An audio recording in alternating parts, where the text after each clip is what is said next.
You were 100% sure that Richard Hoffman, your grandpa, was the Zodiac Killer. I'm not 99.9 no more, I'm 100%.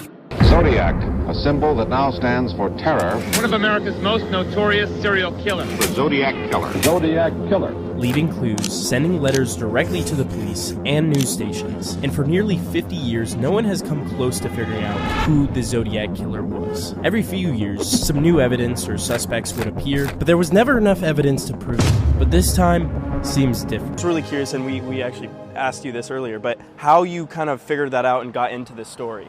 So I went on Google and typed in Richard Hoffman, Vallejo Police Department. I was going through some of the news articles about him being shot and him getting promoted to detective. I was really happy. And then next thing you know, I see a link that says Zodiac Killer, Richard Hoffman. And I was just shocked. I couldn't stop digging. I stayed up all night. And you could see him, he's a detective here in Vallejo. I was working as a patrol officer in the... When he got promoted, he changed his whole entire look. You could see in all his older photos, he's wearing the glasses. So growing up, what I remember before my father got custody of me, we would spend the holidays at my grandpa's house. He loved the holidays, Halloween, Christmas, Easters. That was my grandpa's thing, which is ironic because a lot of the Zodiac's killings were around major holidays. Then I noticed a lot of the words that the Zodiac was misspelling were the same things my grandpa was misspelling in his actual police reports that are on record. Like my grandpa's police reports weren't just like police reports, it sounded like a poem. And it's in the same tone that the Zodiac would write his letters. He was really bad at spelling and hated crossword puzzles.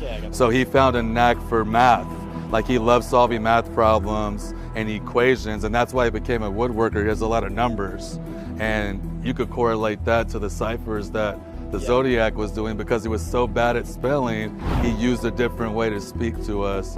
So he came back around after he killed them. So did Mike how did that go? No, so Mike didn't recognize the shooter when the shooting was happening because the light blinded them. 3-4 minutes later, Richard pulls up in his unmarked police vehicle in plain clothes, which is another reason that he probably was doing it that night, because he was on like plain clothes duty. He didn't render aid, he didn't call an ambulance, he pulled out a piece of chalk to outline Mike's body.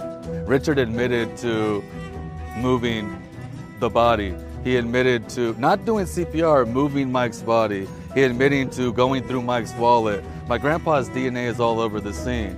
So no longer are we saying, oh, that's the Zodiac's DNA. We're saying, oh, that's the cop that arrived first. Of course his DNA is there. He pushed officers off the scene that arrived with him and said, no, I got it. In what right mind is there a possible double murder where you're sending away your backup?